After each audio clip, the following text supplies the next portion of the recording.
अस्सलामुअलैकुम। उम्मीद करता हूँ कि सब खैरियत से होंगे। आज मैं आपके लिए एक न्यू वीडियो लेकर आया हूँ जिसमें आप ई स्टडी कार्ड को लैपटॉप या सिस्टम से कैसे इंस्टॉल कर सकते हैं और अपनी स्टडी कैसे कंप्लीट कर सकते हैं। सबसे पहले आपने जो अपनी जो टेस्ट क्लियर कैसे कर सकते हैं, तो सबसे पहले आपने वेबसाइट पे saspespk.com लिखना है। जैसे वो लिखेंगे आपको ई स्टडी कार्ड के लॉगिन पेज पर ले आएगा। वहाँ पर आपने अपना रजिस्ट्रेशन नंबर, अपना नाम लिखेंगे। उसके बाद उसी तरह कार्ड पर जो आपके पास नंबर से स्क्रैच करके आपने वो दर्ज करने हैं, कैप्चा ऐड करने हैं। ये ई स्टडी कार्ड आपको प्रोवाइड किया जाए। जैसे ही आप क्लिक करते हैं आप अगले नेक्स्ट पेज पर ऑटोमेटिकली आपका नेम जो है फैच आ जाता है, फैच होकर आ जाता है। फिर आपने उसके बाद अपना मोबाइल नंबर, जो मोबाइल नंबर पर डिटेल आएगी, और उसके बाद मोबाइल नंबर लिखा।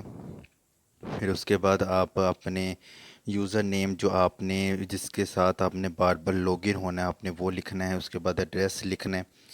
एड्रेस जो जिस पर जहाँ पर आप रहते हैं आपने वो एड्रेस लिखना है जहाँ पर मौजूदा तौर पर आप रहते हैं और जहाँ पर जिसके ज़रिए आपसे रब्ता किया जा सके, WES का।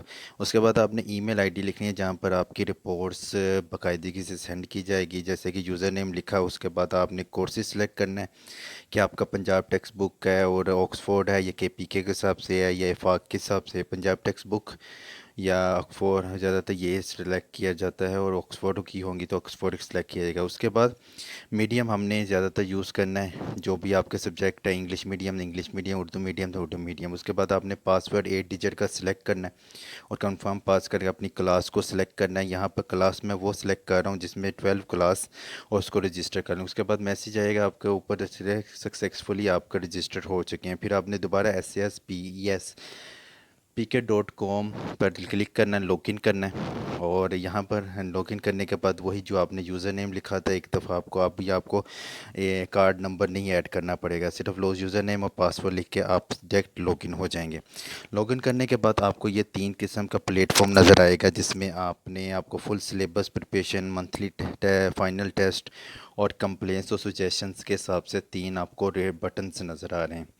आप अपने सिलेबस जैसे कि मैंने 12वीं का सेकेंड ईयर का सिलेक्ट किया, उसके मुताबिक आपको फुल सिलेबस प्रिपरेशन में आपका सब्जेक्ट वाइज इंक्लूड होगा। उसके बाद MCAT बायोलॉजी के हिसाब से, अगर MCAT यानी कि मेडिकल टेस्ट दे रहा है उसकी भी आपको एक ही पोर्टल में आपको मेंशन आउट हो जाएगा। इसमें 3 पार्ट होते हैं इसके, ऑब्जेक्टिव पार्ट, सब्जेक्टिव पार्ट और क्विज़।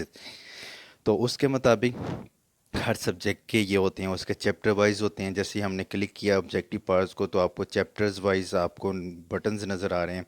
आप ऑल यूनिट्स भी कर सकते हैं और स्पेसिफिक यूनिट करके भी आप टाइम ड्यूरेशन सेट कर कर सेपरेट करके टाइम ड्यूरेशन आपने कितने मिनट का टेस्ट देना है, ठीक है, कितने मिनट में आप टेस्ट दे सकते हैं, कितने क्विज़ेस आपने क्वांटिटी कितनी रखनी है उसके मुताबिक आप सबमिट करेंगे। कंफर्म का आपको वो आपको ऑब्जेक्टिव पेपर्स बन के आ जाएगा। ऑब्जेक्टिव में बनते तो उसके साथ में ऑप्शंस भी होंगे, आंसर्स भी होंगे जिसकी मदद से आप अपनी तैयारी कर सकते हैं। तो ये बेस्ट है। उसके बाद आपके पास सब्जेक्टिव पार्ट्स आ जाता है। सब्जेक्टिव पार्ट्स में भी आपके पास MCQs क्राइटेरिया ही है। उसमें भी आप सिलेक्टिव से चैप्टर्स सेलेक्ट करने के बाद आप अपना टाइम ड्यूरेशन सेट करके उसको भी ऐसे कंटिन्यू कर सकते हैं। लास्ट पार्ट आपका है क्विज़िस का। क्विज़िस के हिसाब से जैसे कि हमारे पास चैप्टर वाइज हम क्यूज़ देना चाह रहे हैं और टाइम ड्यूरेशन सेट करना चाह रहे हैं। उसके बाद हम टाइम हमारे पास क्विज़िस के हिसाब से कितने होने चाहिए टाइम सेट करके हम वो भी क्लिक करके हमारे पास क्वेश्चन पेपर बना आएगा, और क्विज़ 1 बाय 1 टाइम ऊपर सेलेक्ट कर लिया जाता है। ठीक है, इस तरह भी ये तीनों फॉर्मेट में आप इसका टेस्ट देखते हैं। रिज़ल्ट टेस्ट करेंगे तो आपको उसका आंसर आ जाएगा साथ में आपके, अगर जो आप गलत होगा वो भी आएगा आपको। लेफ़्ट साइड पर, राइट साइड पर आपको करेक्ट आंसर मिलेगा। ठीक है, इस तरह आप अपनी स्टडी को स्टार्ट कर सकते हैं। तो ये पूरे साल के लिए आपका कार्ड वैलिड है। जो आपका जब रजिस्ट्रेशन करेंगे तभी आपका कॉल वैलिड हो जाएगा और पूरे साल के लिए वैलिड होगा। सेकंड ऑप्शंस है मंथली फ़ाइनल टेस्ट। अब मंथली फ़ाइनल टेस्ट में आपके पास 12 महीने के लिए आपके पास रजिस्टर होता है ये कार्ड, और 12 मंथ में आपने 10 टेस्ट देने होते हैं, और 10 टेस्ट पेंडिंग, ये 10 टेस्ट जैसे जैसे कंप्लीट होते चले जाएंगे आपका पेंडिंग में से टेकन टेस्ट में वो काउंट होते चले जाएंगे। पहला हर मंथ में एक टेस्ट होगा, उसमें 100 MCQs होंगे, 60 मिनट होंगे। सिलेबस वहाँ पर मेंशन है कि कितना सिलेबस होगा, और उसकी प्रिपरेशन आप कर सकते हैं जो कि आपके सिर्फ तैयारी के लिए है। और ये आपको चार साथ में फर्स्ट फाइनल अटैम्प्ट आ रहा है, उसमें एक दफ़ा ही होगा, आपको फिर नेक्स्ट दूसरे मंथली टेस्ट में आप चले जाएंगे। प्रिपरेशन आप बार बार कर सकते हैं अपने सिलेबस के मुताबिक। जब आपको लगे कि मैं प्रिपेयर्ड हो गया हूँ, फिर उसके बाद आपने फ़ाइनल अटैम्प्ट करनी है। तो फाइनल अटैम्प्ट करने के बाद आप दोबारा आप फाइनल अटैम्प्ट एक दफ़ा ही कर सकते हैं, जिसके अगेंस्ट आपका जो रिज़ल्ट है आपके पेरेंट्स को प्रोवाइड किया जाना है। तो ये आपका एक बहुत अच्छा प्लेटफॉर्म है, 1 से लेकर 12 तक आपको ये सिलेबस में बता देता है कि इस फिज़िक्स के क्लास ये है, टेक आपने टोटल यूनिट्स ये हैं, और उसमें क्विज़ एक है। यानी कि आपको जो जो चैप्टर्स आपको बता दिए गए हैं, इसके मुताबिक अपने अपनी प्रिपरेशन करनी है।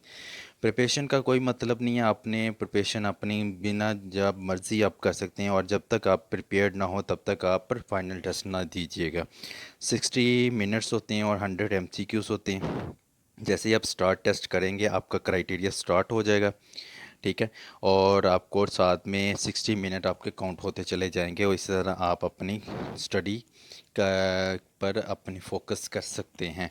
और साथ में चेकिंग होगी, जब रिज़ल्ट आप चेक करेंगे तो आपको उसी तरह लेफ़्ट साइड पर आपका आंसर होगा, और जो करेक्ट आंसर आपको राइट साइड पर आपको प्रोवाइड कर दिया जाएगा, ठीक है। इसके बाद आप जो फाइनल अटेम्प्ट करेंगे, जैसे कि मैंने बताया, जब तक आप प्रिपेयर्ड नहीं हैं तब तक आप फाइनल टेस्ट ना दीजिएगा। फाइनल टेस्ट देने के पर अभी आपको 60 मिनट्स दिए जाते हैं, 100 MCQs होते हैं, और सिलेबस के मुताबिक ही जितना आपको कोर्स बताया जाता है उसकी प्रिपरेशन पर ही आपको उतना टेस्ट लिया जाता है। तो वो आपने सेलेक्ट करना है। सेलेक्ट करने के बाद आपने जब अपनी तैयारी करने के तक जो आपने गेट रिज़ल्ट हासिल करने हैं, तो जिस तरह यहाँ पर क्लिक करके मैं आपको दिखा रहा हूँ, उसी तरह आपने अपनी तैयारी और टेस्ट इस तरह देना है। जब आप गेट रिज़ल्ट करते हैं, ये भी तरीका वैसे ही है, कोई मुश्किल प्लेटफॉर्म नहीं है। तो उसी तरह आपके क्राइटेरिया आपके पास मौजूद होता है। तो जैसे कि मैंने पहले टेस्ट दे दिया, आपने वहाँ पर देखा था कि एक टेस्ट आपका हो चुका है, आपको उसकी प्रोग्रेस आ जाती है। उसके बाद आप कंप्लेंट और सजेशन में आपको कोई प्रॉब्लम आती है तब आप कर सकते हैं। तो ये तरीक़ेकार था, आपको लैपटॉप या सिस्टम से आप कोई स्टूडेंट कंटिन्यू कर सकते हैं अपना सिलेबस।